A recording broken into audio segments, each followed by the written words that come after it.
Hello বন্ধুরা, কেমন আছো? আশা করছি সবাই ভালো আছো। আজকে আমি দেখাবো যে আমি আমার বাড়িতে কিভাবে ছোট্ট করে বাবা লোকনাথের পুজোর আয়োজন করি ও তার ভোগ, খিচুড়ি, পায়েস এইগুলো বানাই। তো প্রথমে চলো, এখানে আমি সব রকম সবজি কেটে নিয়েছি, তোমরা দেখতেই পাচ্ছ।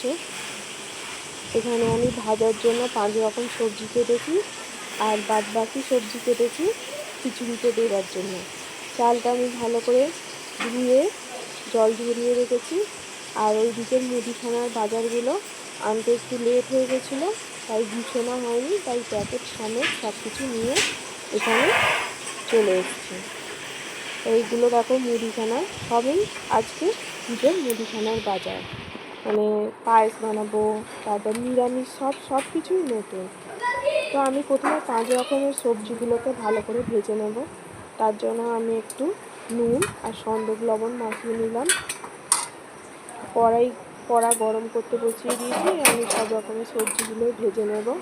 আমি প্রতি বছরই এইগুলো করি, নিজে একা হাতে করি। তো এটা আমার ছোটোবেলা মামার বাড়ি থেকে শেখা। প্রথমে মামারা করতো, সেটা দেখতাম। সেখানে ওরা লোকজন খাওয়াতো, তো আমি লোকজন খাওয়াতে পারি না, আমি অল্প পরিমাণ পাতায় নিয়ে বাড়ি বা পাড়ার সবাইকে পাতায় পাতায় অল্প করে ছোটো ছোটো যে প্লেটগুলো হয় তার মধ্যে সবাইকে একটু প্রসাদ, একটু পায়েস আর খিচুড়ি এটা বানাই, তো এটা দিই। তো বেগুনটা ভেজে নিলাম। আমি প্রথমে বেগুন ভেজে নেওয়ার পরে এইদিকে আমি কড়াইয়ে নিজের ডালটা ভেজে নেব। যতক্ষণ কড়াইটা গরম হচ্ছে আমার এদিকে বেগুন ভাজাগুলো হয়ে গেছে। আমি বেগুন ভাজাগুলো তুলে নেব, নিয়ে এর মধ্যে আমি যে আলুগুলো ভাজবো সেই আলুগুলো দিয়ে দেব। তো তোমরা কে কে বাড়িতে বাবা লোকনাথের পুজোর এইরকম ছোটোখাটো করে করো, আয়োজন করো, আমাকে কিন্তু জানাবে। তো এইদিকে আমি ডালটা ভেজে নেব। এই ডালটা আমি খিচুড়ির জন্য নিয়েছি। আজকে আমার বাপের বাড়ি থেকে দুজন, মানে একটা কাকা আর একটা ভাই এসছে, তো ওরা আজকে আমাদের বাড়ি খাবে। ওরা কাজ করছে, ওরা মানে টাইলসের কাজ করে, মার্বেলের কাজ করে। তো আমাদের উপরের ঘরে মেঝেতে মার্বেল বসানো হচ্ছে, তো ওরা কাজ করছে, ওরা দুপুরে খাবে, সেই জন্য একটু সব কিছু একটু বেশি বেশি করে করছে। তো এইদিকে আলুগুলো আমি ভেজে নিলাম। বেগুন ভাজা, আলু ভাজা মোটামুটি কমপ্লিট। আর কিছুটা আলু আছে, সেইগুলো ভাজতে হবে।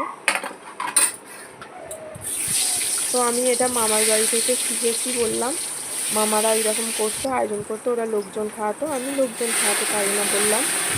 আর এটা খুব ছোটোবেলা থেকে না, মোটামুটি আমার বয়স তখন 14-15 হবে, তখন থেকে আমি এই পুজোটা স্টার্ট করি।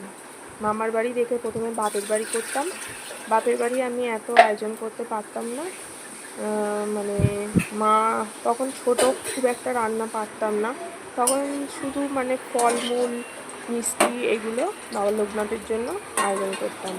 তো তারপরে যখন নিজে পুরো পাকাপোক্তভাবে রান্না সব কিছু শিখে গেছি, তারপরে আমি শ্বশুরবাড়িতে এসে প্রথম বছর এইটা মানে খিচুড়ি বা পায়েস করিনি। তারপরের বছর থেকে আমি এগুলো করেছিলাম। তাও তখন আমার 1 বছর পর আমি প্রেগনেন্ট ছিলাম, তাও আমি কষ্ট করে মানে মোটামুটি এগুলো বানাতাম। এরপরে আমি মানে ভাদ্র মাসে গোপালের পুজো হয়, তখনও অনেক রকম মানে আয়োজন এইরকম ভাজাভুজি করি। তো আমার ছেলে এখন বড় হয়ে গেছে, মোটামুটি 5 বছর হয়ে গেছে, 5 বছর পেরিয়ে 6 বছরে পা দিয়েছে।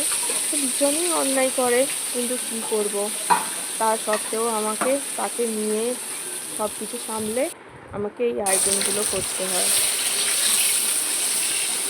তো প্রথমে আমার ছেলে কিন্তু আগে কিন্তু কথা বলতে পারতো না, খুবই মানে চিন্তায় ছিলাম। সে কথা বলতে পারতো না, শুধু বাবা আর মাটুকু বলতো, তাও পরিষ্কার ছিল না। মানে তখন 3 বছর পেরিয়ে গেছে। তারপরে আমরা কি করলাম, ওকে স্কুলে ভর্তি করে দিলাম। তারপর এইখানে ওইখানে মানত করলাম, করার পরে দেখলাম আস্তে আস্তে কথা বলতে শিখছে। মানে স্কুলে দেওয়ার 3 মাস পর থেকেই ও কথা বলতে শিখছে। তো তারপরে যেন মনে শান্তি এলো, নাহলে একটা চিন্তার মধ্যে ছিলাম। খুবই দুরন্ত আমার ছেলে, কি বলবো। আর ওকে নিয়ে সব কিছু ম্যানেজ করে একা কেটে কুটে সব কিছু একা রান্না বান্না করা, খুবই আমার পক্ষে এই গরমে প্রচণ্ড কষ্টে, তবুও আমি বছরে যেহেতু একটা দিন এটা আমি করি। তো এখানে আমার মোটামুটি বেগুন, আলু, কুমড়ো, পটল আর বরবটি কড়াই 5 রকমের ভাজা হয়ে গেছে। এই 5 রকমের ভাজা আমি মানে বাবা লোকনাথের জন্য ভেজেছি। আর বানাবো খিচুড়ি, ওই দিকটা দেখতে পাচ্ছ হাঁড়ির মধ্যে আমি খিচুড়ি বসিয়ে দিয়েছি, চাল ডাল দিয়ে দিয়েছি। এবার খিচুড়ির এই পাশে আলুগুলো আমি ভেজে নিচ্ছি। আলুটা ভাজা হয়ে গেছে, আলু তুলে নিচ্ছি। তো খিচুড়িতে আমি আলু, পেঁপে, গাজর আর কুমড়ো এই 4টে সবজি অ্যাড করব। তো ওইদিকে মানে ফুটে উঠেছে, যে চাল ডালটা দিয়েছিলাম সেটা ফুটে উঠেছে। তো একটু নাড়াচাড়া করে দিলাম যাতে নিচে না ধরে যায়। তো এবার গাজর আর পেঁপেটা আমি একসাথে ভেজে নেব। তারপরে আমার ছেলে সত্যি এখন কথা বলতে শিখে গেছে। আমি খুবই হ্যাপি, মানে ভীষণ হ্যাপি। আমি যেখানে যা মানত করেছিলাম সব জায়গায় আমি সব কিছু পুজো আচ্ছা সব দিয়েছি। এখন কথা বলে বলে মানে এমনই বলে যে কী বলবো, মানে তখন কথা বলতো না, ভালো লাগতো না। এখন এত কথা বলে, এত পরিমাণ কথা বলে, মাঝে মাঝে কাজের সময় বিরক্ত লেগে যায়। কিন্তু আবার তখন বিরক্ত লাগে, পরে মনটা মানে যখন কাজ থেকে ফ্রি হয়ে যাই, একটু বসি রেস্ট করি, তখন আবার মানে মনটা ঠিক হয়ে যায়।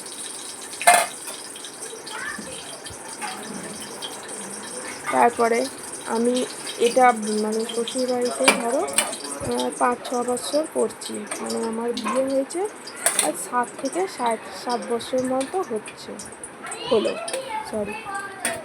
তো এর মধ্যে দেখো আমি এরপরে সব রকম ভাজা সবজিগুলো হাঁড়ির মধ্যে দিয়ে দিলাম। এখানে আমার একটু কষ্ট হলো, মানে চাল ডালটা আমি বুঝতে পারিনি, পরিমাণটা বেড়ে গেছিলো।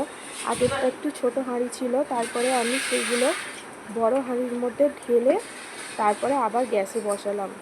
এইবার হাঁড়িটা পুরো ঠিকঠাক হয়েছে। তো ওইদিকে যতক্ষণ আমার খিচুড়ির মানে চাল ডালটা মোটামুটি সিদ্ধ হয়েছে, যতক্ষণ না ফুটছে ততক্ষণ আমি করার এই পাশে মশলাটা কষিয়ে নেব। তো প্রথমে আমি তেজপাতা আর গোটা গরম মশলা, কাঁচা লঙ্কা ফোড়ন দিয়ে দিয়েছিলাম। তারপরে টমেটোগুলো দিয়ে দিলাম, দিয়ে ভালো করে ভেজে নেব, কারণ টমেটোর একটা হালকা গন্ধ আছে, সেই গন্ধটা বেরিয়ে গেলে তারপরে আমার মোটামুটি টমেটোটা ভাজা হয়ে যাবে। তো টমেটোর মধ্যে আমি অল্প পরিমাণ নুন দিয়ে দিলাম। নুনটা এই কারণেই দিলাম, তোমরা সবাই জানো যে টমেটোটা তাড়াতাড়ি সিদ্ধ হয়ে যাবে। তো টমেটোটা ভাজা হয়ে গেছে, তারপর আমি এর মধ্যে আদা বাটা দিলাম, দিয়ে ভালো করে নাড়াচাড়া করে নিলাম। আর এরপরে এই বাটির মধ্যে আমি ধনে গুঁড়ো, জিরে গুঁড়ো, হলুদ গুঁড়ো আর কাশ্মীরি লঙ্কার গুঁড়ো নিয়েছি। এগুলো আমি সব কড়ার মধ্যে দিয়ে দেবো। যেহেতু এটা নিরামিষ, মানে কোনো রকমের যেন বাবার ঠাকুরের পুজোতে কোনো রকম আমিষ করা হয় না। অনেক জায়গায় হয়তো হতেও পারে, মাছ টাছ হয়, কিন্তু এটা নিরামিষ। আমি নিরামিষ খিচুড়ি আর পায়েসটা বানাচ্ছি, আর 5 রকমের সবজি। তো মশলাটা কষা আমার মোটামুটি কমপ্লিট হয়ে গেছে।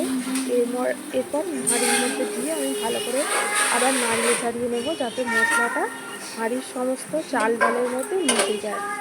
তো তোমরা বাড়িতে বাবা লোকনাথ পুজোয় কে কী আয়োজন করলে একটু সবাই জানিও। খিচুড়িটা আমি এখন ভালো করে নেড়ে চেড়ে দিলাম। এরপর আমি এর মধ্যে বেশ 1 মুঠোর মতো চিনি দিয়ে দিলাম, কারণ খিচুড়ি একটু মিষ্টি মিষ্টি স্বাদের হলে তবেই ভালো লাগে। তারপর আমি এখানে নুন দিয়ে দিলাম পরিমাণ মতো, দিয়ে এটাকে আমি আরও ভালো করে নাড়িয়ে চাড়িয়ে নেব। খিচুড়িতে আমি 5 থেকে 6টা কাঁচা লঙ্কা দিয়েছিলাম। ঝাল হবে না, যেহেতু আমার ছোটো ছেলে আছে, বাচ্চা আছে, ঝাল খেতে পারে না, সেই জন্য কম পরিমাণে আমি ঝাল দিয়েছিলাম। এরপর আমি ওপর থেকে একটু ঘি ছড়িয়ে দিয়েছিলাম। আমার খিচুড়িটা মোটামুটি তখন কমপ্লিট হয়ে গেছিলো। এবার এই দিকে দেখো যখন ভাজাও হয়ে গেছে, এরপর আমি ঠাকুরের জন্য পায়েসটা বানাবো। তো প্রথমে আমি কড়াটা গরম করতে বসিয়ে দিয়েছি, দিয়ে ওর মধ্যে ঘি দিয়ে দিলাম, দিয়ে গোবিন্দভোগ চাল যেগুলো ধুয়ে রেখেছিলাম সেইগুলো দিয়ে দিলাম। অনেকে শুনেছি চাল ধোয় না, কিন্তু আমি একটু ধুই, কারণ চালের মধ্যে অনেক নোংরা থাকে, দোকানে কীভাবে খোলা থাকে বস্তা, সেই কারণে আমি একটু চালটা ধুয়ে আর জল ঝরিয়ে নিয়েছিলাম। তো এই পাশে আমি এখন দুধটা বসিয়ে দেবো। এখানে আমি 1 লিটারের মতো দুধ দিয়ে নিয়েছি। এরপর দুধের মধ্যে তেজপাতা আর মানে গোটা দিয়ে দিলাম, এলাচ দিয়ে দিলাম, 3 থেকে 4টে এলাচ দিয়ে দিলাম। তো এবার চালটাকে আমি ভালো করে ভেজে নিচ্ছি। এদিকে দুধটাও ফুটে উঠেছে, তাই এখন ঘড়িতে বাজে হচ্ছে 12টা, মানে এইটা করতে করতে 12টা হয়েছে। এরপর ঠাকুরের ফল টল কুচাবো, মানে অনেকটাই দেরি হয়ে যাবে পুজো করতে করতে। আগে আমি ঘরের সমস্ত কাজ, মানে বিছানা গুছানো, তারপরে ঘর দোর মোছা, মানে ঘর দোরের সমস্ত কাজ করে তারপরে বাইরে রান্নাঘরের কাজে এসেছি।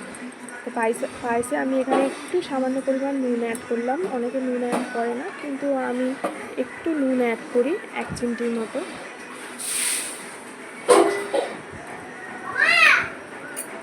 আমি এদিকে কাজু কিশমিশগুলো দেখো ভিজিয়ে দিয়েছি, আর এইদিকে আমি একটা বাটির মধ্যে গরম জল নিয়ে নিচ্ছি, নিয়ে এর মধ্যে একটু আমি আমুল দুধ গুলে নেব। 2 চামচের মতো, পুরো ফুল 2 চামচের মতো আমুল দুধ গুলে নিচ্ছি, কারণ পায়েসের মধ্যে এই আমুল দুধটা দিলে পায়েসটা আরও ভীষণ টেস্টি হবে। তো এদিকে দেখো পুরো ফুটে উঠেছে, হাঁড়িতে আর ধরছে না। চালটা সিদ্ধ হতে আর একটু বাকি আছে, একটু ফেটে এসছে, কারণ পায়েসের চাল একটু না ফাটলে ভালো লাগে না। তো অনেকে পায়েস করতে জানো, আবার অনেকে জানো না। যারা জানো না তাদের জন্য বলছি যে পায়েসে প্রথমেই কখনো মিষ্টি দেবে না, তাহলে তোমার চালটা সিদ্ধ হবে না। তো এখানেও আমাকে হাঁড়িটা চেঞ্জ করতে হলো, ওই হাঁড়িটা ছোট হয়ে গেছিলো। এরপর আমি আর একটা অন্য হাঁড়ি নিলাম, ওর থেকে একটু বড় সাইজে। এরপর আমি ভালো করে নাড়াচাড়া করে নিচ্ছি। আর এরপর এর মধ্যে আমি একটু নিয়েছি মিছরি, চিনি আর বাতাসা। এটাকে দিয়ে আমি ভালো করে নাড়াচাড়িয়ে নেবো যতক্ষণ না মিছরি আর বাতাসাগুলো গুলে যায়। তো এইগুলো আমাকে সবই একা হাতে করতে হয়। এরপর পুজোর পাট রয়েছে, তারপর এই যে এইগুলো মানে নোংরা হয়ে রয়েছে, সেইগুলোও আমাকে একা হাতে মাজতে হবে। ভীষণই কষ্ট হয় আজকের দিনটা, কিন্তু কষ্ট হলেও মানে আমি করি, আমার ভালো লাগে। না করলে আমার একদমই ভালো লাগে না। তো এরপর আমি ওই দিকে একটা কড়া বসিয়ে ঘি দিয়ে দিলাম, ওর মধ্যে আমি কাজু কিশমিশটা ঘিয়ে ভেজে নেব, নিয়ে তারপরে আমি পায়েসের মধ্যে দেবো। আমি খুবই ছোটোখাটোভাবে করি, বেশি লোকজন খাওয়াতে পারি না। তবে ইচ্ছা আছে 12টি গ্রাম, যেখানে বাবা লোকনাথের মানে জন্ম বলে, সেইখানে একবার যাবার ইচ্ছা আছে। জানি না সেই ইচ্ছা পূর্ণ হবে কি না, যাওয়ার ইচ্ছা আছে। তো তোমরা কেউ 12টি গ্রামে কি কখনো গেছো? মানে শুনেছি যে জায়গাটা ভালো, তোমরা কে কে গেছো একটু কমেন্ট করে জানাবে। তো দেখো এরপরে আমি পায়েসটার মধ্যে কাজু কিশমিশ ভাজাটা দিলাম, দিয়ে নাড়িয়ে চাড়িয়ে নিলাম। পায়েসটা দেখে একটু জল জল মনে হচ্ছে, কিন্তু পায়েসটা তুমি রেখে দিলে পুরো এই যে জল জল ভাবটা টেনে নেবে। সেই জন্যই আমি পায়েসটাকে একটু জল জল করে রাখবো, কারণ পরে অনেকটা শুকিয়ে যাবে। পায়েসটা মোটামুটি কমপ্লিট হয়ে গেছে। এবার বাবা লোকনাথের জন্য আমি একটু পায়েসটা তুলে নিলাম। দেখো পায়েসটা কেমন হয়েছে দেখে একটু বলবে, জানাবে। আমার সব রান্নাগুলোই মোটামুটি কেমন হয়েছে, মোটামুটি যা পেরেছি সেইভাবে করেছি। জানিও, খারাপ হলে খারাপ বলবে, ভালো হলে ভালো বলবে। তো বাবার জন্য আমি থালায় সাজিয়ে নিচ্ছি। ওখানে খিচুড়ি নিয়েছি, তারপর পায়েস, বেগুন ভাজা, আলু ভাজা, আর এখানে নিচ্ছি দেখো তোমার পটল ভাজা। আমি 5 রকম ভাজা করেছি বললাম। আর এখানে নিয়েছি কড়াই ভাজা। শাক ভাজা আমি করিনি, কারণ শাকটা নেই, মানে আজকের মধ্যে সব হয়ে ওঠেনি, পাইনি। আর কুমড়ো ভাজা নিয়েছি। তো ঠাকুরকে বললে তুমি এটুকুতেই সন্তুষ্ট হও, আমি আর মানে পারছি না।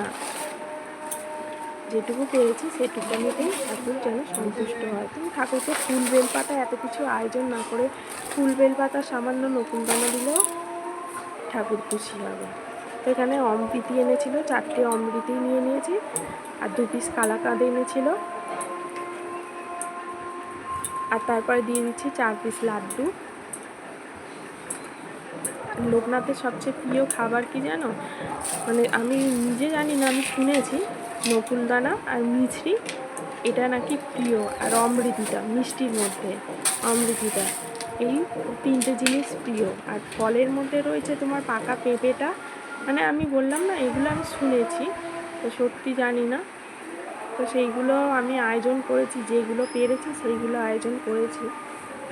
তো এখানে দেখো মানে ভোগের আর মিষ্টির থালাটা রেডি করা হয়ে গেছে। এরপর আমি ফলগুলো কুচিয়ে নিয়েছি, ফলগুলো কুচোনো তোমাদের সাথে দেখাইনি। আমি এইভাবে লোকনাথের পুজো করেছি। তো এরপর মিষ্টি, ফল, ভোগ সব কিছু ধরে দিয়েছি।